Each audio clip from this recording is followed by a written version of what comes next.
This episode of the Off-Road Podcast is sponsored by Colby Valve. Off-Road Podcast, episode 475, Moab Trip Report, Part 1. Tonight, Aaron can't drive uphill, Coy conquers all, and Ben bleeds his own blood. Welcome to the Off-Road Podcast, a podcast about everything off-road. We cover the news, review products, and interview people in the off-road industry. Your hosts tonight are Aaron and Coy. My name is Ben, and tonight we are joined by Ohio Josh. And welcome to the show. Well, gentlemen, welcome back. Well, Aaron, why don't we start out with you? What'd you do this week? Man, I know I did something. Hold on, it's coming. It's coming. I went to Moab. I went to Moab. We feel so full. I went to Moab. Coy, how about you? What did you do? Butt stuff. I mean, I went to Moab. As well. Ben, what did you do this week? I bled my own blood. Quite literally, I was. To be honest, it's weird if you don't bleed your own blood. Like, creepily weird. That's true. Just a bit creepy. That's a good point. I thought the hub was going out in the van, and I needed to get that done before I can do some work on the 4Runner again. And so I was knocking that out Saturday, and I was replacing the rear springs as well. And I pop underneath the van, and I caught my head on the disc brake dust shield, and that like stamp steel piece. Yeah, that stamp steel piece, and apparently it's really sharp. This is after it stopped bleeding. And there was a piece of skin hanging off of the dust shield, and I screamed, "Oh, profanity!" And then I was just dead silent. I'm like, "Screw it." Thing to say. Well, I said another word, but not live. He said, bummer. Yeah, bummer. And I went silent, and I was like, all right, I'm just gonna keep working. I was trying to get stuff done and move quickly and make it not a 10-hour project. It only took me like 2 hours out in the shop. The hub was fine, but my wife comes running out thinking like the van fell off the jack stand on me or something. She comes running out and she's like, "Are you okay? What happened?" I'm like, "Oh, I just cut my head." And she like looks down, and there's a little puddle of blood and a piece of skin hanging off the thing. And I just kept on working and then went inside and cleaned it up after I was done. 'Tis but a scratch. Yeah. Well, fiddlesticks. Yep. Fiddlesticks. You know what could have happened, Ben, if you had gone to Moab as well? No cut. Yeah. Likely you would have not got cut. I don't think anybody in our whole crew of 8-9 guys got cut. Yeah. Definitely not on their head. Not on their body. Yeah. A couple of weirdos got a bunch of cactus things stuck in their fingers, but my goodness. Oh. Did you try to pick up a cactus? Well, Josh and I picked some fruit from a cactus. Other Josh. Yeah. They're literally designed to stab you. Like it's like taking honey from an actual bee. Yeah. Like, let's reach in here and get some honey. It's stinging me. No, you could just pluck the fruit off of it, but it had stabbers on it too. Fiberglass. It was like it was wrapped in fiberglass. They were super almost invisible little fibers that worked your way through all of your hands. Are you sure it was fruit? I didn't eat it. I put it in my cooler. I was going to research it later, and I totally forgot. And when I got home, I found it, and it stabbed me again. I'm not like a Probably stabbers don't go bad after a day. I'm not whatever it is a plant person is. I'm no biologist or whatever it's called. But fruit is generally meant to be eaten and taken away, or like it's designed for things to take it, not to be stabby and and kill whoever Ben. is trying to take the fruit. So, Ben, can you throw those up real quick? Yeah. Ben's gonna pull up a picture of it for us to see. But yeah, you'll check out the fruit that stabbed me. Stabby fruit. It smelled really good. It smelled like plums and pears kind of mixed together. If you did like a plum pear puree, it smelled really pleasant. But I wasn't about to ingest it without knowing for sure that I could eat it. does it have like a hole in the end of it? Yeah. I know what I have to do. But You don't I have the strength to do it. Yeah. I don't know why that kept being said all weekend long. It did. Yeah, so there's the cactus. I think it's prickly pear cactus. I don't know that for sure, but there you can see the fruit in the tip. Or not on the tip, but on the outer edges of it. And it smelled really pleasant. But those little bumps on the fruit, you don't see any spikes sticking out of it like you do on the cactus, but they were like practically invisible fiberglass hairs that worked their way into all of your hand finger holes. So per my Google search, that is a prickly pear cactus, and That's what I thought. is edible after you remove the skin. My plan was to skin it before I ate it, but I forgot about it. Be like trying to swallow a porcupine. It's a good thing you didn't try and eat it with the stuff on there. See, I've ate prickly pear before, but it wasn't the fruit; it was the leaf part. You can like cook it up with like chicken bouillon, fry it up, skin it, and everything. It tastes kind of like a, when people like vegans give you like, oh, this is turkey breast, and you're like, oh, it tastes like what you think a turkey breast would taste like if you weren't very good. But yeah, we got Alan in the live group, and he says it is prickly pear. They make beer that they flavor with it, which sounds tasty. It must be how they get the spice. Just drink some fiberglass hairs, and it'll really spruce that up for you. Yeah. All right. Well, that's what we've been up to for the week. Did you do anything else, Ben? Besides finding out you had a bent wheel? I got jury duty, and that's about it. Okay.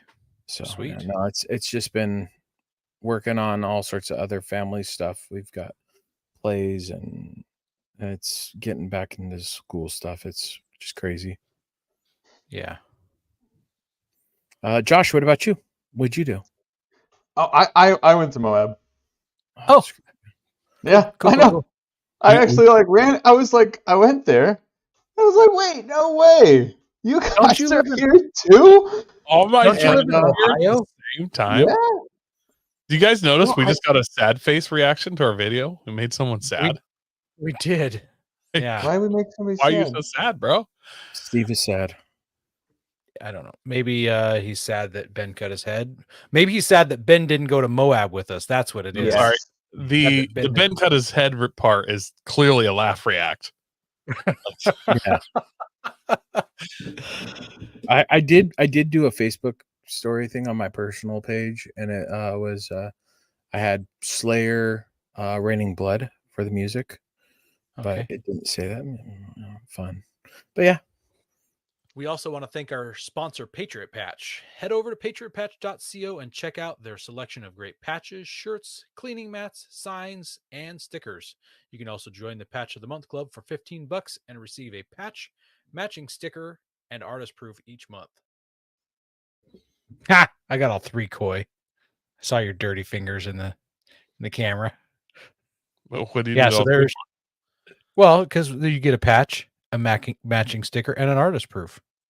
So you can you check it all out. It is it's like the Statue of Liberty, but also as a mech, and it says for victory. And I believe it's like Fallout 4 kind of related. We going Fallout? I'm saying Warhammer. I'm thinking Gundam. That's not even close to Gundam. I mean, I don't know.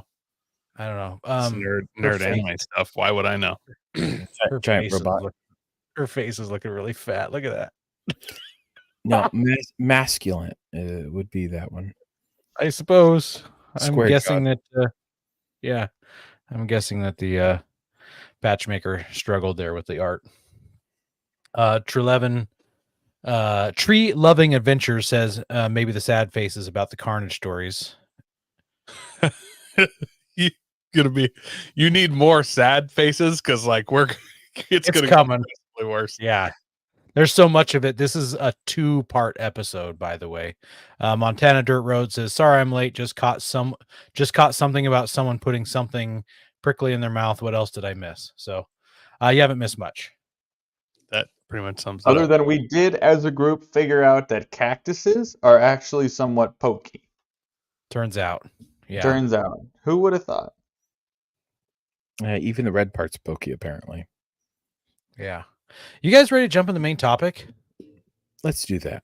We're skipping the news this week. We're going straight to the main topic. There's so much to cover. Let's do it. So, first of all, this episode is a trip report. 3 of us here went to Moab plus several other people. So it was me. I was in my Nissan Frontier on 35s. Coy, his FJ on 35s. Josh, who we're gonna refer to him as Ohio Josh. He is on the show with us. Yep, he's the one on the show with the funny hat. He was in a Nissan Frontier on 35s, a flatbedded Nissan Frontier on 35s, and he brought his father-in-law with him. We had another Josh who we'll call Oregon Josh. I think you'll we should hear just him call him like Flipper Josh or something. Flipper Josh. Yeah, he's going to get referred to quite a bit in this week. Probably next week too. Josh. He likes to take Call him naps. flip-flops. Yeah, his truck is narcoleptic. He had a 3rd gen Tacoma on 37s, regeared. What was he on? Is he 539s? I thought 529s. 13 or 538s. He's in the 5s in his gears with lockers front and rear. We had Alan, who was in a OJ Bronco on 37s. We had a guy named Rick, who is in a 2nd gen Xterra on 33s and a factory rear locker. Jeep JKU Rubicon on 35s, lock front and rear. And he had full coilover suspension all the way around. And then we had a early Bronco on, I think he's on 35s also, wasn't he? I thought they were 37, 37. but I never looked. They looked Yeah, they were Was he 30? 37. Okay, so that was if I didn't say that was Ryan in the early Bronco. Sorry if I got your tire size wrong. I never looked and never asked. And I'd like That to was point out that Ohio Josh and Ryan in the Bronco are both people we've met just through the show, and then we end up in Moab together, which I love the connection. You know, I would have never met these people without the show, so I think that's really cool. Well, technically, Oregon Josh, Rick, and Cody, I probably wouldn't have met without the show either, because I put a podcast business card on their rigs. I wouldn't have met you without the show. I wouldn't be on the show. I wouldn't have met any of them because you wouldn't. Yeah, it's all. Yeah, all of us it's are like full circle. Inception. Yeah, full circle. Yeah. Josh, why don't you handle this logistics part? Why don't you talk to us about the logistics of the trip? Alrighty. So, well, first of all, we all came in from different areas. A couple of us trailered, a couple of us just drove our rigs in there, and pretty much half of us trailered. Yeah, out of half the 8 of us rigs. trailered. Yeah, Right, which is good because we'll talk about why later. But sorry. But I was amazed. First of all, I have to congratulate Ryan. Ryan was the individual who drove the 1st gen Bronco 137s. He drove from Alaska, and his Bronco maxes out at 60 miles an hour. So he said he could conquer 600 miles a day. So he drove for, I believe, 6 days for 10 hours a day to get down from Alaska to Moab. I mean, I thought my 29-hour drive was long. He went to Colorado first. There was a early Bronco meetup in Colorado. Okay, so subtract 3 hours. He More drove or a less. long way, so I don't know whether that's And he just drove that. commitment or stupidity, but I'm really thankful he did because he was a really cool guy. He drove that on like Interco Super Swamper TXLs or something. Yeah. They were an Interco brand. I'm assuming they're radials, but not. These weren't just like 37-inch BFG mud terrains. Like they were the real deal Interco howling down the freeway. That is full commitment. Yeah, and he came down through Canada into Washington and then shot over to Colorado. Right? Because but he was the one that you messaged that was on the group chat. Yes. Yeah, he came through the Pacific Northwest and over to Colorado. I don't know. Because I'd offered him to come spend the night at my place, but he decided to stay up there, so he didn't have to drive an extra 3 hours. And I don't know what fuel tank size an early Bronco has and what he gets in heavy. I bet he's stopping for fuel every 190 miles. Probably. Somewhere. 37s probably didn't help. Somewhere in there.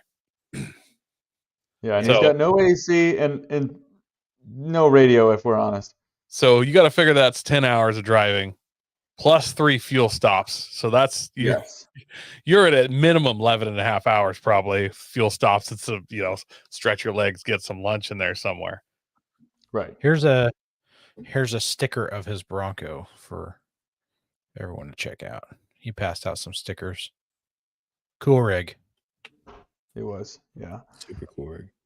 So he drove down. I drove from Ohio with my father-in-law, and we had a very mild 29-hour drive, as it turns out. It's just like you get in the truck, and a couple days later, you're there. Not a big deal. But yeah, so Aaron, you trailered there. Yep. Coy trailered there. Yep. Alan trailered there. Alan was the closest one, but yes, he trailered a solid 4 hour and 36-minute drive or something. Must have been rough for him. Yeah. Really slaving away. Yeah, I know. That guy. It was like the first day we leave, he's like already got his rear end torn apart, sending pictures. I'm like, I haven't even left Utah yet. Yeah. I love the fact that every night he slept on a cot. He just slept on a cot in the middle of anywhere. He didn't pop a tent. Yeah. He didn't have a shelter to sleep in. He just slept on a cot. He's our raccoon security guard, but more on that later. Did Ryan make it home? No. Well, actually, if he was going to make it home, it would have been tonight that he'd make it home. Because I think 2 days ago he said he had 20 hours left or 28 hours left. Something like that. I think that was yesterday afternoon. He might not be home yet. It was last night he said that, so he's got a bit to go. Oh, okay. Yeah. Gotcha. I'm sure he's watching this from the road right now, just pulled off in the bushes of Canada. He's got cell reception watching us. So for food, we did. Coy really pulled out all the stops for us with all of his cookware and Pit Boss and a Blackstone and a deep fryer and pretty much everything you could bring, including the kitchen sink. And he knocked it out of the park. He had amazing food for us for breakfast and dinner, and that was super nice because it's hard life. I gotta wake up in the bed of my truck, get out of my sleeping bag, and then sometimes I had to lean all the way over to have Coy hand me a cheese stick that just came out of the deep fryer, and that's a lot of work. So I'm glad he was able to serve us that way. And so we did. He did all the breakfast. We all chipped in. You guys are showing off your shirts so nicely. Poison spider climbing up a cliff.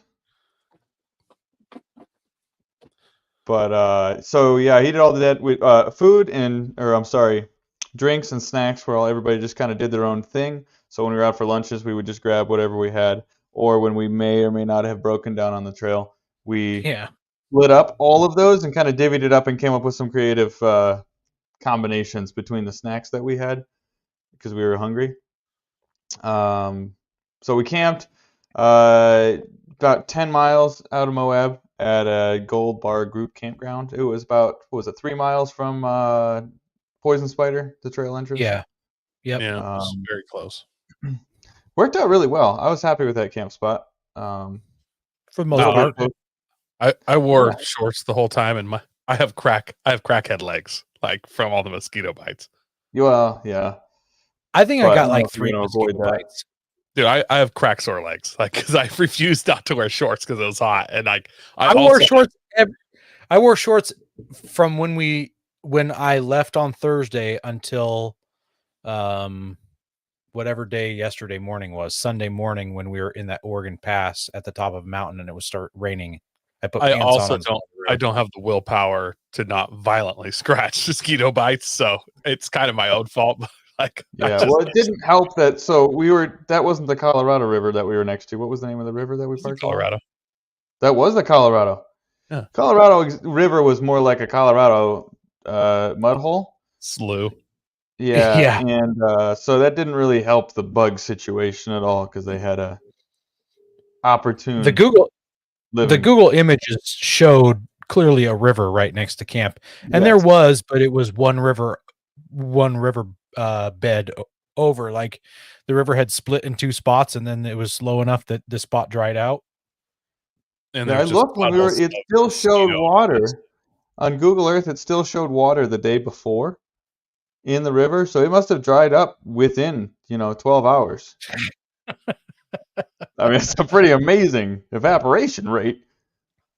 All right, Montana dirt roads. You said I can't wear shorts or candies. I'm assuming that's supposed to be sandals. Candles. Okay. I love it when other parts of the country have some slang for something I've never heard of, but it was a spelling error, which sucks. Oh yeah. I mean, I don't like wearing candles myself either. Well, I assume candles was slang for like jorts or something cool, and I was about to learn something new. And Jorts. I don't know. Yeah. Wait, no, he said it again. Shorts or candles in my Jeep. I mean, well, driving a Jeep with no doors or top, they'll blow out a candle for sure. That's very true. Fat fingers. Oh, he can't drive it with shorts or fat fingers. Here's a picture of the group site, and we had all of this area that we camped in, set our tents up in, and then we took over this whole parking area for all of our rigs. As you can see, there is definitely a river flowing next to us. This must be live now, so it's still back up again? No. It's live. Yes, we got live satellite feed. Well, that's what I figured. No. The whole east side of this island was pretty much dry. There was wet mud down there, and that was it. So very swampy. And a raccoon. Or 12. Yeah, they were definitely raccoons. We didn't have any cell service in camp, so we couldn't do anything from camp. Anytime we needed cell service, we had pretty much drive at least halfway to town, if not more. How long was that of a drive? Less than 15 minutes to the nice. center of town. Yeah. So depending on whether your tires were at 9 or 30, That's true. Yeah. So we left on Thursday. Coy and I did. We left after work. We made it about 250 miles to a town called Pendleton. And we camped in a parking lot for a hiking trail system. Found this campsite on iOverlander, if anybody ever uses that. It was all right. Coy spent the first night in his Illuma Lizard. Yep. It was nice. I loved it. I slept in a swag tent on the side of the road. Aaron, you need to share the much better name that you figured out for the Illuma Lizard. Oh yeah, so it says Peterbilt. You can see on the side Peterbilt, and I figured, it's not like on a full size truck, so I decided that Little Peter was a great name, a good nickname for Coy. So well, and then we just shortened that to Lil Peter. Yeah, you could just be Lil Peter. So L-I-L Peter, Lil Peter. Lil Peter. Yeah, maybe it could be my rap name, Lil Peter. Lil Peter. Yeah, we need to get you. No, you don't need to shorten Peter. You don't need to shorten Peter. No, we got to keep the full Peter. Gotcha. Because you're already shorting it from Peterbilt down to Peter. If you just Yeah. down to Pete, Right. it's just too little. Yeah, too short. Yeah. Dragging And we my need to little Peter all over the states. we need to get you a graphic, like a vinyl graphic on the side of that thing. It says Coy's Little Peter. You know?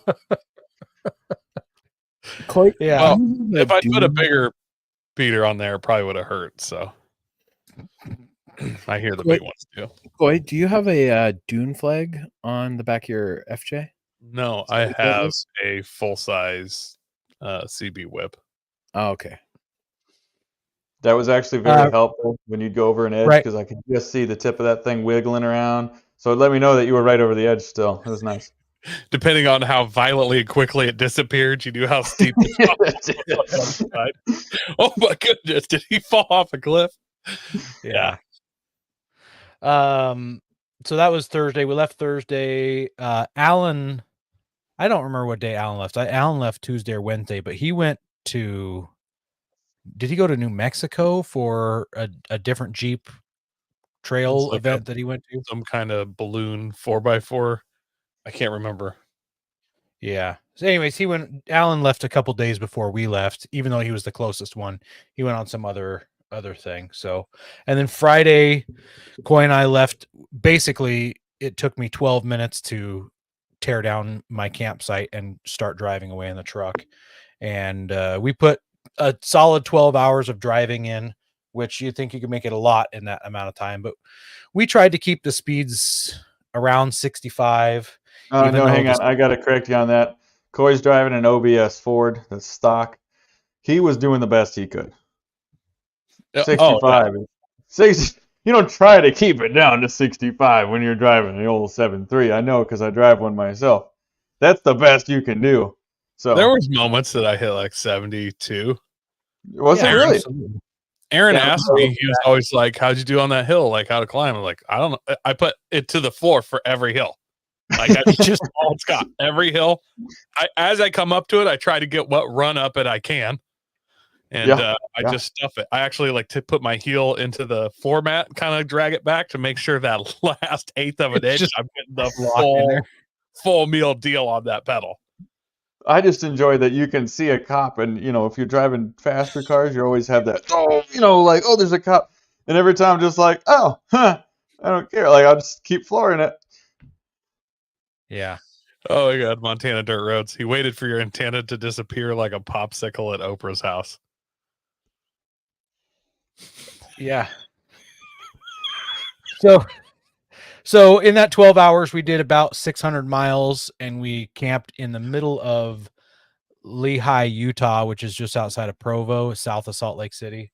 I found this campground online, and it literally was in the center of a town. There was houses that surrounded three sides. I feel like you're missing out our dinner in Salt Lake. We should Oh, talk. that's next. That's next. Okay. And then before we got to camp, though, we went to dinner at a place called Garage Grill. Tell us about it, Coy. So if you're into 4x4s only and not into like all things automotive and fast, it may not be for you, but you ate dinner with supercars. Like there's Indy cars hanging on the walls. There's like above the booth, there's just like a Celine S7, Lamborghini Countach. There's a NASCAR over there, some kind of like IMSA Corvette, just cars hanging everywhere that are like super cool rare cars. And then all their food was pretty decent. Like I'm not like going back for the food, but the atmosphere was super cool. Yep. Lift the Dexter in the comments asked if there were any hot tubs he keeps hearing about in Moab. We went to some hot tubs. That'll be when we get to Monday in our story here. We're still on Saturday. Wait, I'm assuming he's talking about hot springs. No, because there's hot also tubs. the Hot hot tubs, tub, like Mickey's the devil's The hot hot tub. tubs. Devil's Yes, hot tub exactly. and Okay. car wash. And then let's see here. That was Friday. That same day, Josh from Ohio left after work. which he's the farthest one away. I don't know why he didn't leave earlier. That means that he just got to drive all day and all night to get there on time. Yeah, that's And then unfortunate. we had Rick and Oregon Josh. They left mid-afternoon on Friday. They made it to the Idaho-Utah border. They were about, I want to say they were about 2.5 hours, 3 hours behind us. And then sometime around midnight, Cody in the Jeep left Southern California and drove straight through. If I remember that right.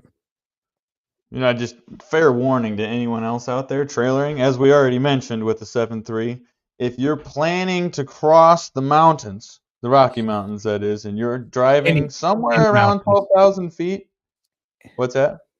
Any mountains. Any mountain, well, especially bigger ones, hills. like not these East Coast, Southern, or Smoky Hills that we got. But over there, turns out 7.3 by the time you get to 12,000 feet has about 27 horsepower. Is what it feels like, and you need to account for some slow going. I mean, I was making buddies with these semi-truck drivers that were going 12 because it was like, hey, maybe I can catch a little bit of a draft behind him. He's trying to bump. There's no drafting at 12 miles an hour. Trying to bump draft. I beg to differ. When you're dealing with 27 horsepower driving up one of these hills, you feel it. Lifted yeah. Why are you going to Bremerton, Washington? He says he's prepping. It's got to be for the military. It's got to be for the. You must be in the Navy because Navy. In the Navy. Cool. I mean, he just likes have to cross bridges that they charge you to cross every single time. Yeah. All right. Last part of our driving here is Saturday. So we left. Coy and I left around 7:00 in the morning. We had a couple stops to make. We had to get fuel and some more dry ice. And we only had 220 miles left to get to the campground, which we made it to around 11:15. Check-in time was noon. No one was there, so we just moved in. We started unloading our rigs, setting up camp while we waited for other people to show up. Rick and Josh showed up about an hour later, and Alan 30 minutes after that. So we're like, okay, no one else is going to get here for a while, so let's go hit the trails. And Coy, I'd like you to start talking trails. So we decided to start with a easy one. I think me, Aaron, and Alan are the only ones that have been to Moab before out of this whole group. Yeah. So we did Backwards Bill, which is kind of part of a trail. It's a piece of trail that connects into 7 Mile Rim, and you do 7 Mile Rim backwards. The piece of it you do, and I don't know why exactly, but got the name Backwards Bill. And it starts out sandy washes. It's kind of fun desert driving. The first obstacle is a steep downhill called Rattlesnake Hill. That's and then not too much after that, you go to Wipeout Hill, which is where the picture on the screen is right there. It looks, this picture does. It's not the hardest obstacle in Moab, but it is an incredibly steep kind of double step bump hill. And this looks like, it looks like it'd be boring to sled down. It's just, this is why I'm taking pictures of off-road stuff, because it's like, check it out. I'm driving on a parking lot. And it was like, all I could see was sky when I did this. I couldn't see anything but sky. Notice this is Oregon Josh. He's setting himself up for how he's going to wheel for the whole week. He's already got a tire off the ground on this photo. I'm pretty sure I was yelling at him actually to come driver, because I told everybody to stay on the left side of that line up, because that's how you roll. But yeah, he made it though with no problem. That front locker pulled him right up there. Then it goes to, what was the next obstacle? Miriam would Butte? have been Miriam Butte, I think, and it's just a side hill section of slick rocks. Not really an obstacle. I've done it, a handful, half dozen times or whatever now. So I do remember the first time I was pretty sketched out, but at this point I just do it. And then it just goes through there's some ledges and crevices, but it's nothing real difficult. You kind of have to find difficult stuff. Aaron, there's 2 lines up Wipeout Hill, a easy and a harder one. And Aaron just decided, he was right off the gate, was like, I'm doing the hard line. Do it. So He went for I saw it. that Bronco. I saw the Bronco on 37s too, and I'm like, how hard can it be? I've got How hard 35s, How hard and I'm can twice the- as long, and I've how got hard half the can it be? horsepower. So he made up the hard line, so we all got to clap our hands there. Yeah, took a little bit of spotting, but Took a little spotting, some moving around, squeaked but up. made it. There's lots of spotting in Moab. It's nothing to be ashamed of. Definitely. Then we hit the Uranium Arch. Pretty cool little spot. That was super neat. Yeah, These were cool. everywhere in Moab. I didn't know there were so many. Yeah. Why- you haven't why seen is that- Gemini Bridges yet either, have you? That's like the real arch. No, I haven't. Yeah, Why you is walk. it called Uranium March? There's just a bunch of uranium mines out here. Oh, don't worry, you'll Oh. get cancer later. You'll know. You'll figure that's out later when you get cancer. We literally camped 3 miles or 6 miles from a Superfund site. Josh, we told you about this. Yeah, I know. Downstream, like this is how those movies where the poor town everybody has cancer in, and then some lawyer that's rough around the edges gets them a gajillion-dollar settlement. That's the situation it's in every time. A couple miles downstream of a Superfund site. Yeah, so we finished that trail up, wham bam, headed back to camp. Cody arrived late, so he didn't get to do that trail. And I ran in town, bought a big stack of pizzas, stuffed them in the Pit Boss cabinet smoker, and we just ripped down pizza for dinner, just wholesale. Smoked pizza. And that's when we started seeing these beady little eyes around camp.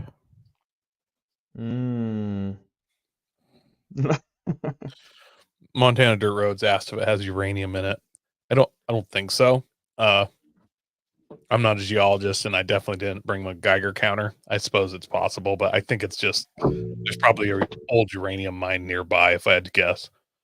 Coy hasn't grown any third arms yet, so we'll wait and see. I have to interrupt this podcast. I totally forgot to tell you guys in what I was up to this week that I got a package in the mail while I was in Moab. That would have been nice to have while I was in Moab. Oh, my Ultra came in. Well, been really I actually got a text from Warren the day we were leaving saying, "Hey, we've made some changes to the product we had you out to test. We'd like you to come back out and test again. Does Thursday or Friday work for you?" And I'm like, "Well, I'm going to be in Moab Thursday and Friday, so it works as long as you're willing to bring it down here and I can test it on site." And they said, as much fun as it would be for us to take that trip, we can't make that happen right now. So, man, what good advertising, though. You're like, sorry, don't have time to test your hook. I'm busy off-roading in Moab, but maybe next week, if you can catch me then. That's like the flexi of flex. I'd love to test it for you, but my muscle right here was just too big to go over there and get it. Yeah. It did feel good to be able to tell them I couldn't test it because I was wheeling in Moab. So back to our scheduled program. Sunday. Josh, can you tell us about Sunday? What did we do Sunday? You showed up late that night. We're super excited, got your truck unloaded, and then we all went to bed because Sunday I think Josh needs to actually set the scene about rolling into camp a little bit more. Well, it sounds like you said. Well, I didn't sound like it. I saw that. Coy definitely set the scene. We're rolling in. Picture this. Late at night, the moon's out. Turns out there was 2 moons out because Coy jumps out in the trail. I'll let your brain fill in the rest. It was amazing. Aaron jumped out from behind a truck and was waving at him to park. I just dropped my drawers and jumped from behind the truck and Aaron and do like a 180 in the air. Yeah, it was awesome. So that was the first thing he got there. He just saw Coy Death Star coming. Introduced himself like a dog. Yeah, his Mark. I wanted your father-in-law that came with you, Mark. He's a deacon and stuff, and I just wanted him to catch my vibe, so he knew where to stand with me. Oh dear. Yeah. Sunday was an exciting day because what we did. So we got in the truck and we drove, and then eventually we got out of the truck and went to bed after seeing multiple moons. That was Saturday. So that was Saturday. Whatever. It was one of the days. Everything kind of blended together this week. we had extra days, we were missing days. You know, it ended up okay. I guess to set the scene for Sunday, we had been under the understanding that Poison Spider Trailhead was going to be closed. BLM posted that it was going to be closed from the 2nd to the 12th, I think. So like our only time to run it would have been like Thursday or Friday of last week, and we're like leaving Thursday or Friday. So we all wanted to do trifecta. When we came into camp, we saw that there had been some work, but there was like no construction vehicles there on Saturday. And so we talked about it, and we're like, maybe it's open because there's no one physically working on it. Like they're not working weekends. They just let it be open. So we said, we gotta go trifecta, as essentially half the people's first run was trifecta. So Poison Spider, Golden Spike, Gold Bar Rim. And then once we got up there, we threw Where Eagles Dare in as well. And then we, popped out on Gemini Bridges. Yeah, I won't lie. Where Eagles Dare was not a difficult trail to drive at all, but it had me, aware of my surroundings, we'll say, because we were pretty high up there, and you definitely would not want to start tumbling down those rocks. That was a long day of wheeling also. For our first day to be some of the harder trails we were planning on running, and then being out for over 10 hours. Mm-hmm. How did you feel about it, Josh? I never did talk to you. Like, that was your first trail in Moab, was essentially Poison Spider, iconic trail. Poison Spider was epic. I loved it.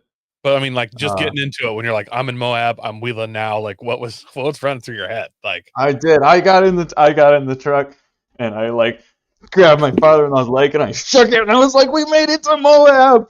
He didn't quite show the same amount of excitement as I did, but I was pumped. But yeah, I mean, it is a different world, especially coming from the East Coast, where I've done a lot of wheeling out here. All of the landscape, the rocks, the trees, the bushes, everything is just so different, even from Pacific Northwest. So it is definitely worth doing for those out there who haven't been. It's a very unique, amazing experience. I've never experienced it. There's no wheeling like it. No. It does feel pretty unique. I mean, I guess Sand Hollow has some similar stuff, and maybe in Arizona or something, there's some similar stuff, but I'm sure there's some other like hidden locals only type trails in Utah. There's something cool like that, but it's so unique to wheel on and so awesome. Are any of these pictures? I'm gonna get a little sappy here about Sunday, but Sunday, obviously, I usually go to church in the morning and miss church because I was wheeling, and I totally felt God's presence while I was out wheeling in nature, and it was phenomenal being out there and just seeing everything. I don't want to say it was overwhelming, but there was a lot of joy in me from seeing everything I was seeing. It was a great time out there. When things are so big that it takes your eyes a minute to start contemplating how far and how big things are, it's just weird. Yeah, you can stop and stare at stuff for a long time. I'm a total heathen, but it's definitely was a Gold Bar Rim. No, Golden Spike. There are some views that make you feel pretty insignificant. Like, you're just like, wow, that's 40 miles of the most unique slick rock landscape. This river just carving through it that took a gajillion years to do so. It's a disgusting river, but still, from that far distance, you can't tell how viscous and gross it is. So it was beautiful. And yeah. Here's some pictures from that trip. Our lunch stop, there's this cave. So just so you know, this picture looks like we just kind of backed in and it's flat, but it was not flat backing up in there. But it was a really cool place to get out of the sun, eat some lunch. That was the only place on that trail to get out of the sun, as far as I'm aware of. I can't think of another spot where there was shade. Probably true, yeah. Is this part of Where Eagles Dare? Yeah. Mm-hmm. This is the part. This is the part you rode with Josh over here. That's right. Yeah, I left my truck at the bottom of the hill and rode with him. More on that later. That was Oregon Josh. I jumped in his rig, and then we got to the top up here. Looks like Coy is getting ready to take a leak over the edge. And he didn't, but it would have been funny if he did, because it would have probably been windy and he would have got given himself his own golden shower. I could have, or those construction workers that were down there might have been like, "Oh, it's weird. Look, you dropped right. It smells like asparagus. It's salty. It's really salty. It's so warm." This is Acid what we were rain. over. This is what we were overlooking at that point, and this is the super fun site that Coy's talking about. Yeah, that's uranium tailings on the edge of the Colorado that they've been trucking to, I don't know where. They load it into boxcars, and I guess they probably go dump it in the ocean or something cool. Yeah. Let's see. On that trail, yes, my rear rad flow has a bolt stud that comes out of the top of it, mounts into the frame. That stud snapped, unbeknownst to me. But I was quickly made aware when the frame came down and snapped the Schrader valve off, which then compressed the shock, and nitrogen and shock oil blasted everywhere. Most of it came out. So then I mean, I checked around. Moab blows my mind for a wheeling town, because we all think it's a wheeling town, but it's actually a mountain bike town. There's like literally no place to like get parts or get things. Like a shock rebuild seems like there'd be like a local shop around here. It costs maybe $100 to get a shock done, and they have a parts kit for all these brands, and it's just O-rings and stuff, and that should be able to get rebuilt in 45 minutes at most. Like, it doesn't take long. I talked with a shop when I was considering shipping my truck out there. I talked with a shop that used to be there, and now they had moved. And they were just saying that it was so expensive for them to have a shop in Moab that they couldn't afford, even with all the repairs and everything. Is that they couldn't afford to be there anymore? Is that Tomater's shop? No, it was just an off-road like mechanic shop that they did. I think it was less custom stuff and more repairs and everything that they used to do. But yeah, pretty much to own the property or rent the property that they were on was too expensive. Yeah. So I was sans no shock, and we rigged up a tree strap on there, and then took a bungee cord to pull on it to keep the slack out of it when the suspension wasn't flexed out. And I rode out that way, and I just did that. I don't think that the Metal Tech springs I have would come out of the coil bucket, but I didn't want to find out the hard way, because I remember putting them in, and it was not easy. So and that was in my shop, like with pry bars and two people, and so I didn't want that to come out. So we strapped it all up. I want to defend Radflow a little bit here. You probably should run limit straps, because you can't say that that's necessarily the shock's fault for breaking there. I'm not blaming the shock in the least. I mean, it's just, and it's not even a shock. That's basically a bolt that comes through the top hat of the shock. Like, I'm sure it's just a grade 8 bolt. So whatever it took to eventually snap a grade 8 bolt. I've had these shocks since 2017, and I'm not the most hardcore wheeler, but this thing's been to Moab 4 weeks in its life, plus all the wheeling I do around here, and I'm not running limit straps. So I'm sure I have topped those shocks out multiple times flexing, which is probably not easy on that. And there's a multitude of reasons why it could have broke, but it did. And honestly, the shock would have still been fine had I not snapped the Schrader valve off. I mean, you still have to rebuild the shock to put that new shaft in, but whatever. Aaron, did you want to talk about your Nissan on this trail at all? Yeah. Did you mention that we left that trifecta and Where Eagles Dare out on the Gemini Bridges Trail? I didn't. We all got up.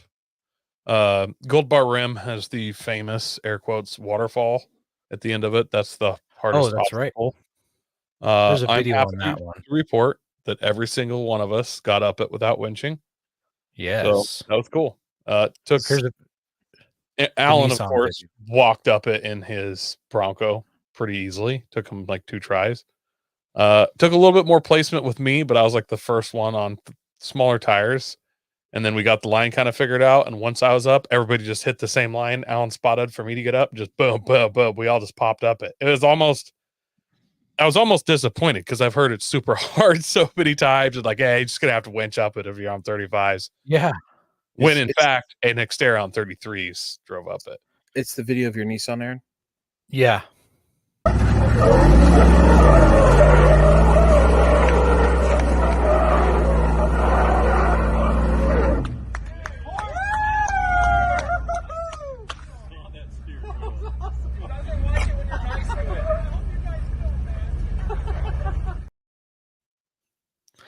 So that video, the front locker was working, but the rear locker on my truck actually had stopped working that morning. Don't know what caused it to stop working, although later that night or the next morning we found a broken wire and we fixed it and got the rear locker working again. We did fix it, didn't we, Aaron? We as in Josh. Well, I did something. What was I doing while you were crawling under there? You don't need two people under a truck. You did a great job, Josh, crawling. Well, no, because Josh was under there with me. I fetched all the tools. Oh, speaking of which, Aaron, you said your rear locker's working. Did you get both lockers fixed before the trip? Because you had one where the tube was damaged. The front locker wasn't working, but it did work for this trip. Although it is still leaking air inside the front differential, which I'm really sad about. That I paid $400 to have it fixed, and it was still having an issue. But the locker worked every time I asked it to work. Yeah, so your compressor was just coming on more. Yeah. Well, I just didn't want to be blowing my fluid out. Yeah, now thinking about that, you might check the bonded seal inside of it, because it could be that they fixed that line properly, and you just have a seal that's leaking inside. Because that's what I just did. I mean, it was leaking real bad. I replaced it. He changed the seals and did the line. Oh, okay. Yeah. And I would say that's a cool video, and Aaron went up it pretty easily, but he had some good tire spin. But he has such overhang that his back bumper drags super hard, which kills any forward momentum essentially getting right on that. And his rear locker was out at that point. I would say everybody walked up it even easier than that once we got the line kind of figured out and how to do it. Yeah. Like a little momentum, and you just hop right up. Put the front tires on it and give it a bump, and a nice decent bump and go. So I was surprised at how easy it was for every single one of us to go up that. Maybe I built it up in my head from watching videos and stuff. There was a winch anchor there, and the weather was hot, so obviously grippy tires. But man, I just thought it would be like much more difficult. Yeah. So I did start having a problem that morning, and it was anytime I started going up an incline, my truck, I shouldn't say anytime because it didn't happen every single time, but at least 2/3 of the time my truck would start going up an incline. It would throw a code and put my truck into a limp mode, which would restrict me to around 1,000 RPM, which is not ideal when you're trying to go up an obstacle or a rock garden. Also in fourth gear? No, it would let me be in any gear. So this is a different limp mode than I had with my transmission overheating, where it would dump it into fourth gear. This would be any gear. So if I had a little bit of a downhill, it would shift into the next gear, shift to the next gear, shift to the next gear if it was going quick enough with that 1,000 RPM. But yeah, you throw this code P0643, and I looked the code up the next day, and it is literally so many different things. It could be a faulty ECM. It could be that the wire harness is damaged, a shortened sensor, the accelerator pedal, power steering pressure sensor, evap control system pressure sensor, refrigerant pressure sensor, a poor ground somewhere. Like, it was just this massive list of things that it could be. And so we tried to do as many things as we can. When I say we, it was Josh. He was under my truck unplugging things, making even more lights come on my dash. We try it. I found a place at camp that I could force the issue to happen fairly consistently. So we try something, unplug it, plug it back in, and it couldn't seem to fix the problem. Also, at the very end of that day, a caliper bolt had fell out of my truck, and a second one was loose. I was hearing this rattling as we were coming down the last hill, and I was like, "What is that noise?" And when we stopped to air up, I noticed that it was happening, but if I would ride my brakes, the noise wasn't happening. So I'm like, "Oh, it's definitely caliper bolts." Yeah. You're the only person I've ever known to lose, at least for the Nissans, those caliper bolts. And I feel like you've lost quite a few of them. It's happened many times, and I know a couple times that maybe I didn't tighten them, like I put them in and forgotten to tighten them. But those specific bolts that fell out had thread locker on them, because this last time that I lost one, I'm like, I'm putting thread locker on them this time. I'm done screwing around.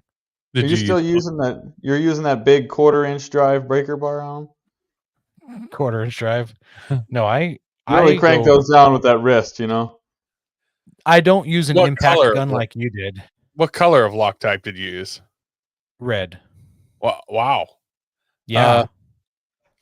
If you get that Loctite real hot right before you dug it in, it works really good. Like get the bowl hot, put a bunch on there. Also, make sure that you clean off the oil, any oil or anti-seize or anything left on the bolt. Pretty much negates how much that'll actually do. Yeah, so that was a big bummer, because anytime we'd get to an obstacle, I'd start going up it, and my truck would essentially stop moving. So I had my phone in a cradle right next to me, and I got down to it being like 3 seconds to clear the code, and then I could continue on. Although sometimes it would immediately go into limp mode again for up to 8 more times in a row, or sometimes it'd clear itself out and it wouldn't happen again at all, and I could keep driving for another 45 minutes. So don't know. Not ideal.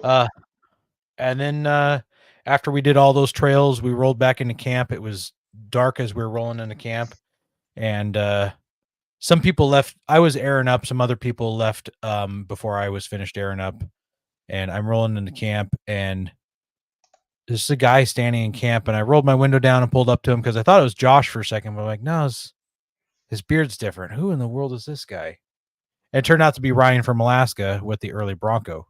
Was standing in camp. So he showed up in the middle of the day and hung out at our campground, our campsite, till we showed up.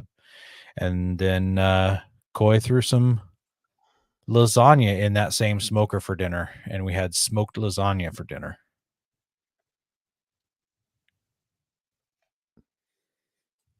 And then Monday, pretty much kind of slept in late because we're exhausted from the 10, 12 hours of wheeling, whatever we did the day before. And then we kind of stayed up late to eat the lasagna and stuff because it had to cook. It was all frozen.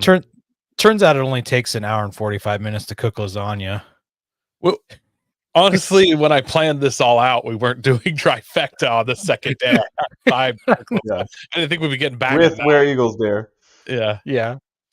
I'm happy. That lasagna tasted even better when you're just blown out and tired. Like it was good lasagna. Honestly, the best lasagna I ever had, and I bought it at like Wehrmart or Winco or so. Like it's just boxed. Yeah, it was super good. It wasn't, but it did taste good. No, like, it was super good, Coy. If you cook some now on a full belly of milkshake or whatever it was you were having earlier on the show, it would be medium lasagna, but it tasted delectable. Yeah.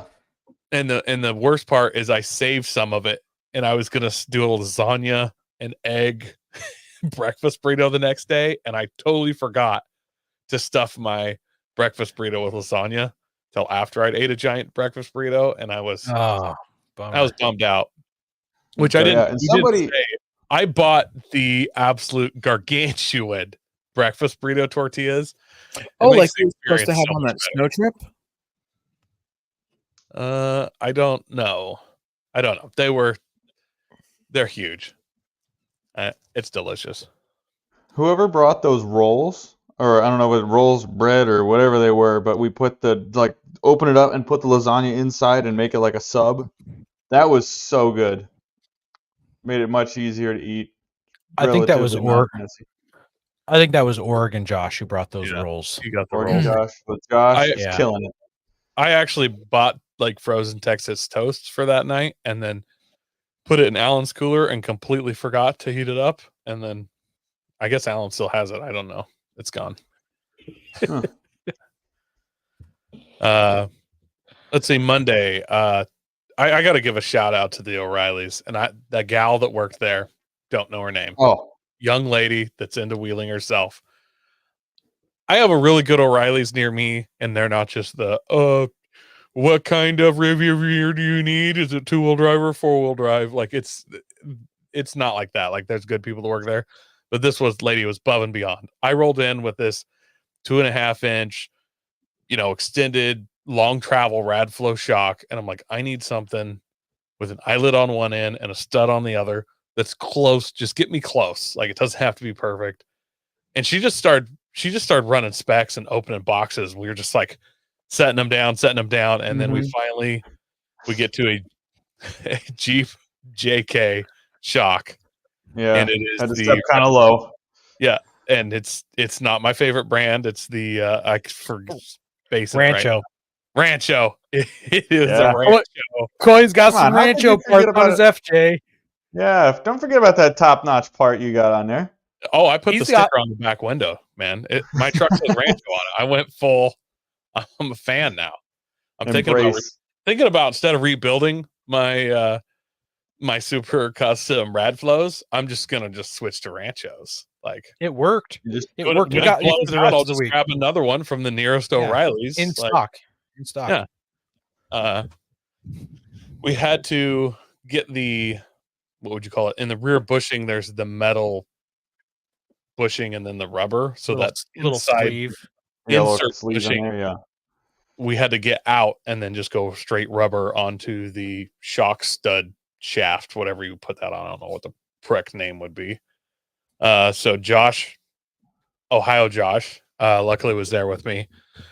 We were beating on it, trying to get it out, put it into jack, and then he's like, we're just going to drill it out. I'm going to be honest. I was like, we're not drilling this out, but whatever. Like, I'll try. He gets a step bit and starts going at this thing. And, he makes some headway, but he's like, yeah, let's try it from the other side. And in my mind, I'm like, you're not even halfway through, bro. This is not. Like, it's not. It's just not. He starts drilling the other side. The heat from that warmed it. It just starts pushing out like butter, and he just pops it right out. It blew my mind that worked. I was so mind blown because we didn't drill it out. The drill just essentially got the metal hot enough that it could slide out, and we trimmed it a little bit and stuck it on there, bolted it all right up, done and done, good to go. I just did the whole trip on with one corner being a Rancho shock. Yeah. Yeah, it worked out great in the end. Maybe not quite as good as the rad flow, but it did the job pretty well. Yeah. Well, while we were there, I decided to throw $100 at my truck because the air conditioning wasn't working in my truck, and it was supposed to be 95 every day all week. So I bought some of those cans. One of them had the adapter to fit on, and we dumped can after can after can into my truck, and I started to get some lukewarm air instead of hot air out of it. And I just like, well, I'll just stop there since we're right at $100. I don't want to spend any more. And then later that day, I still had hot air when I turned my AC at full blast, full AC, full fan, full cold, full recirc, no cold air. Did you turn it to max AC? Oh, she was max. It was max. Whoa, why do I have balloons coming up all of a sudden? That was something to do with your Mac, I believe. So I don't know what that was. Was it turn your hand. With my hand motioned here? Hand gesture. I don't know. That was like wild. Turn. So yeah, I dumped a bunch of AC in it. Didn't do anything. And we're like, well, let's go run Hell's Revenge. It's a short trail. It's in town.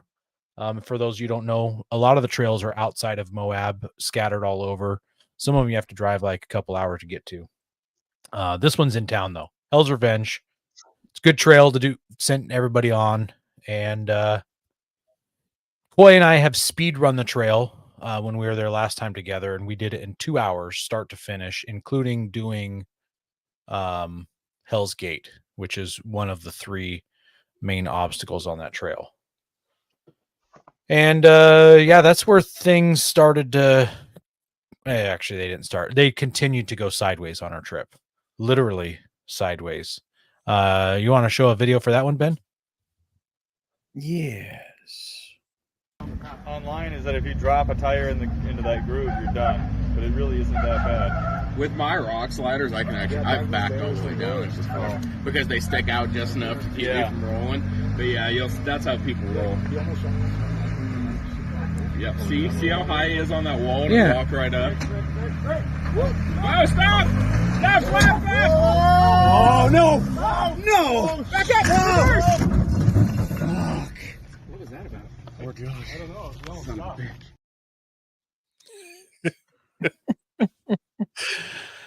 That is a 2023. Since most of our listeners are going to be audio, that was a 2023 Tacoma 37s, front and rear lockers, 5-something gears, 6-speed manual coming up Hell's Revenge. And we had radio contacted, and he was at the bottom. We're not sure. He said he didn't hear anything over the radio. I was digging my thumb into that switch so hard, yelled into it. But he climbed up the wall and got a little too high up it, and it just flopped over. So that sucked. We felt pretty bad. I still feel pretty bad about it. It's a nice new rig, but the damage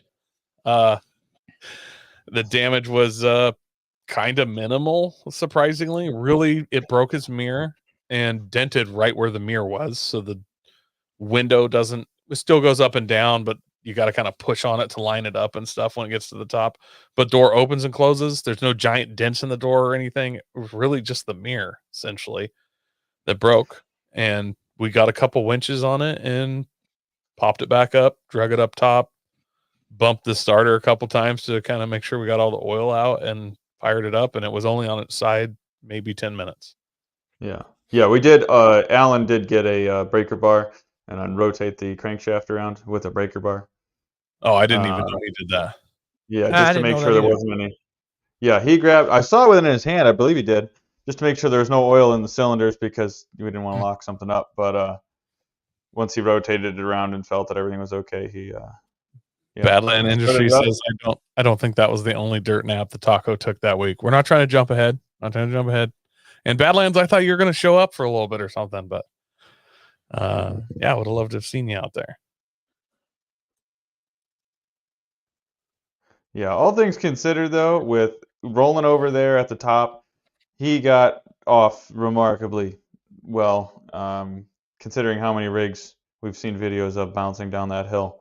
And to have a mirror and a couple scratches and a little dent here and there, that's not too bad.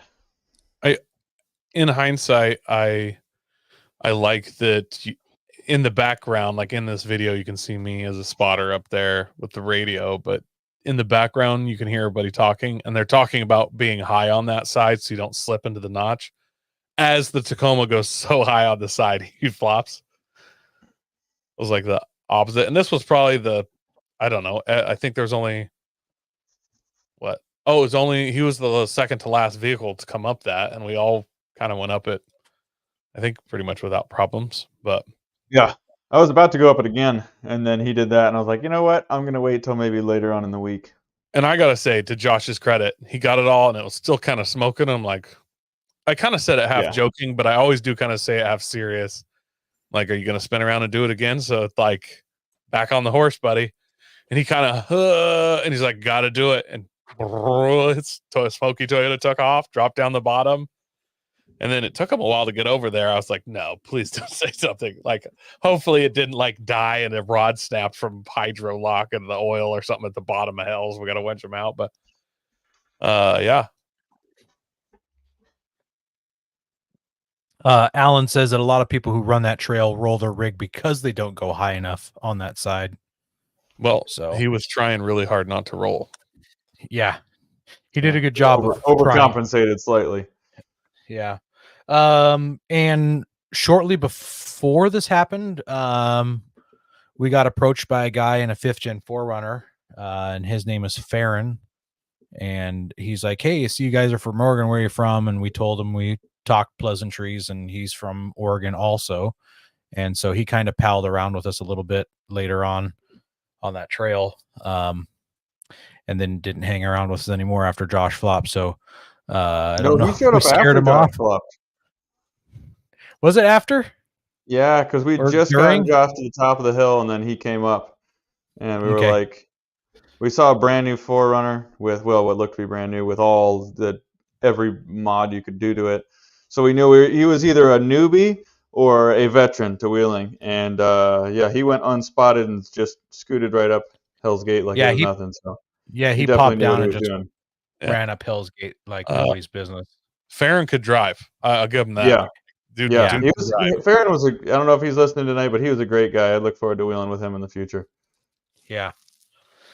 Let's see. So after we ran that again, or after Josh ran that again, we kept goofing around on Hell's Revenge. Got to Mickey's hot tub, where we're told that you have to have either something really wide or really narrow to get up. Sorry, not Mickey's hot tub. Escalator. I'm jumping ahead. To the escalator real quick. And Ohio Josh ran escalator. Let me find a picture. Where is a picture of that Ohio was not Josh escalator? That was another one of those obstacles that was not nearly as difficult as I thought it was going to be. I think some of the bigger name obstacles have gotten attention over the years, but here we go. Yeah, with That's the only picture Alan. I took. Alan guided me up it or spotted me up it, and it just went right up it. Worked out really well. I'm excited that you got to do that. I still am holding my strong stances of not doing that one because I've seen it knock out too many tail lights and rear corner glass on SUVs, and it's not something I'm trying to risk. Hard to break out the tail lights on the flatbed. Yeah, and even though after he ran it, I was like, man, I should do it. Like in a part of my mind was like, I should do it. And then I reached back in. I was like, no, I've made a decision that I don't do escalator. Like, Farron went up after me. I wanted to be on my headstone. He decided not to do escalator. Like, just, Farron went up after me and did exactly what you're talking about and cracked his taillight on the edge. He did crack his taillight, but I think there was something where it was like already cracked or something, so he like didn't care. It was, he added to those cracks though, but doing some of these obstacles does come with a cost. Yeah. Oh no, we all paid some of that this week. Yeah. We hit Hell's. Let's see, Mickey's hot tub. None of us did Devil's hot tub. Here's Farron's rig. I found a picture of it. Beautiful truck. Good looking. It is. It's a good looking truck. Same snorkel as Ben. None of us ended up doing Devil's hot tub because we're not insane. I think it had a foot of water and oil on the bottom of it. Yeah, I think it was really full of water, right? Even actually there was a guide there, and he was like driving around by himself, and I'm like, man, I haven't seen anybody do this yet. If only somebody was, had the cojones to do this right in front of me. I was kind of trying to get him to go in there with his built Jeep, and I think he kind of considered, he's like, oh yeah, I know, I've done it before. And he walked over, he looked in at all the like oily water. He's like, nah, there's way too much water. Nobody can do this right now. It has to get lower. And I was like, nah. Yeah. You could look, you could see and smell the oil coming out of that. A part of me wants to throw a match on and see if it'll light. Like it's nasty. And it's just a lot of people dump gas in there. Like, yeah. And then the other hot tub that we all did is called Car Wash. That's the easy hot tub. So I don't know if we have a picture of it. That's Poison Spider. No, I don't have. I didn't do that one. I went up the wall next to it, but I didn't actually get into that. The wall's considerably harder than that hot tub. It's just kind of cool, but it's not hard. And then Alan tried to do Mickey's hot tub. It's a little bit farther down the hill in his Bronco, and it just wasn't happening. And then I threw the winch on. He was pretty dang close to rolling it on the one. Yeah, he does both that. Of his fronts. Yeah, he does that. Yeah. I grabbed my winch, yanked him out real quick, and as I was putting my winch away, all of a sudden I thought my battery was going dead. But now my winch doesn't work at all. It clicks. So I don't know if it's my wiring, if the winch motor burn out. We kind of were testing it, kind of thinking the winch motor burn out, or maybe one of the solenoids or something.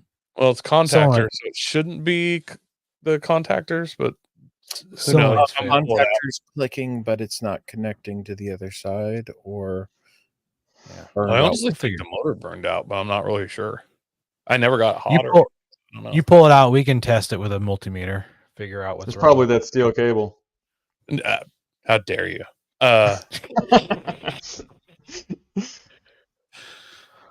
Let's see. And then we obviously dropped down Dragon's Tail and then went out up what do they call it? Staircase. I don't know why. Do you guys, Aaron and Josh, Dragon's Tail always like it's super easy. Honestly, it's just a steep, long downhill.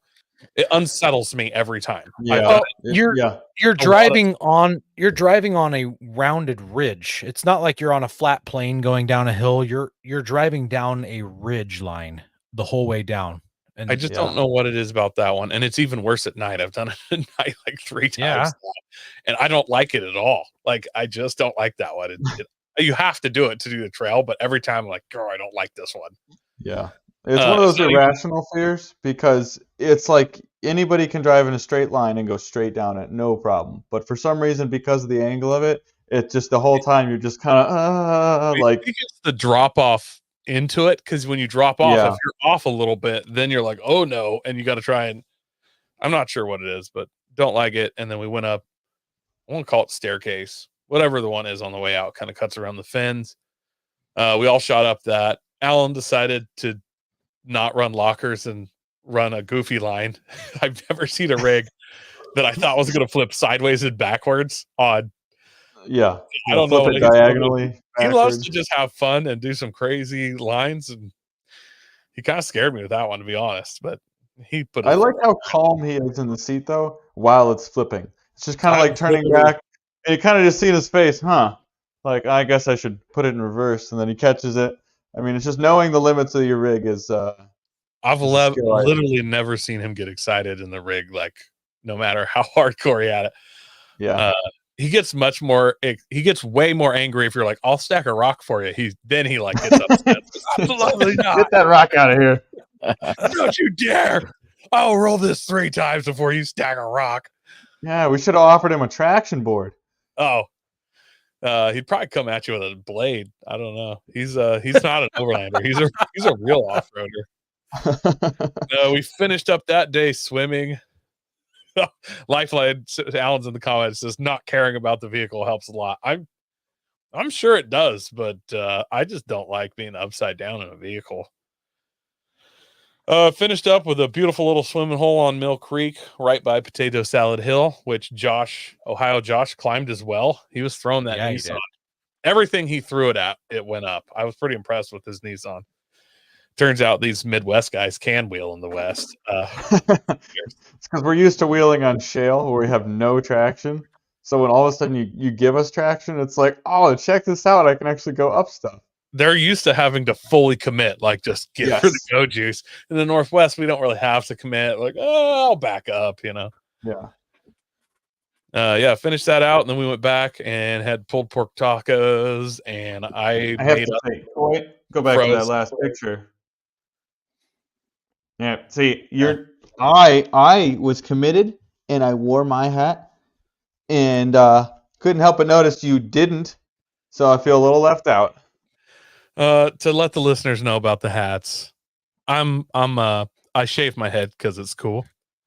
As everybody knows, it's really cool. It's an in thing right now to shave your head. It's not even a little bit because I have male pattern baldness and receding hairline. No, not at all. I'd like to be 100% that I do this to be cool. Yeah. And I didn't bring a hat like a numbskull, and it's really sunny there. And I knew I was going to melt my head. So I was like borrowing hats. And then at some point we go into a Mavericks, which is the best gas station chain I've ever been in. Yes, it is. It's the best. I am waiting for the day Mavericks start showing up here because they are awesome. We have a couple up here in Washington. And anytime I'm headed to Montana, I hit them on I-90. Oh, they're the best, dude. They're like a truck stop for non-truckers. You know what I mean? Yes. That's a good way to put it. Yeah, they're like a truck stop for passenger vehicles. And I needed a hat, and I saw some cowboy hats, and I literally just grabbed the brightest, most flamboyant one I could, snagged it. I just threw it on my head, like, yep, that'll do. and walked up. I didn't even look at the price. Turned out it was like $36. So I don't know if it's a Stetson or what, but $36. It is the hat that says America on it. Yeah, it's got star spangled everything. Yeah. And then we went back, pulled pork tacos that I had made here, and then froze up in a tray. Put that in the smoker, and then I had made a big thing. I call it my garbage dip. It's like a Velveeta olive sausage, just a cheese dip full of deliciousness. Good stuff. Had a big tray of that we did up and had a delicious dinner. Fought the raccoons at our campsite some more. All right, guys. I think we're going to wind it up for tonight because this trip was too long and epic to do in one episode, so we're doing it in two.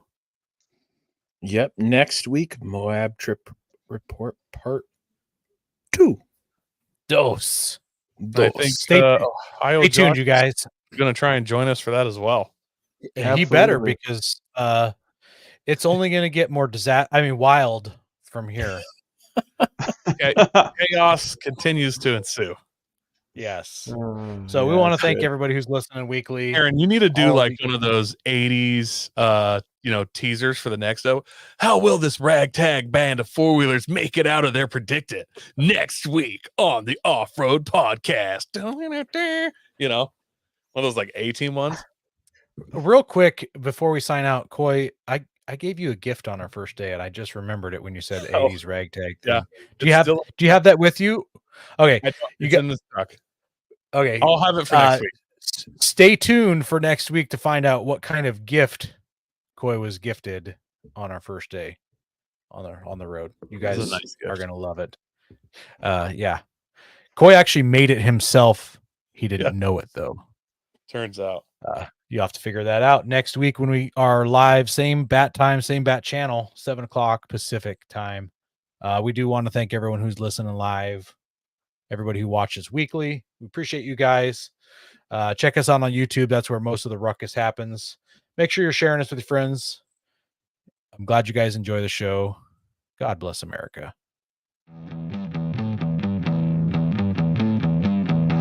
Don't forget to visit Patriot Patch and join the Patch of the Month Club. Check out our Gaia affiliate link for up to 40% off. Also, don't forget to head over to Warren Colby Valve and 4 Patriots to see all of their great products. We are a proud part of the Firearms Radio Network.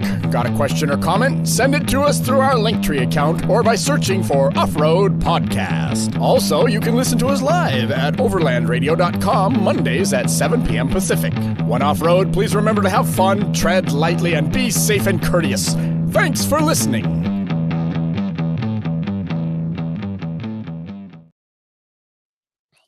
That last comment, Josh. I know. Is that about me? Dagger to the heart, man. Wow. Coming from a guy with what is that thing? A koala bear as his picture. I don't know how to take that. This is not a friend of yours? No, this is Paul. That's Paul Peters from last time. We didn't ban him.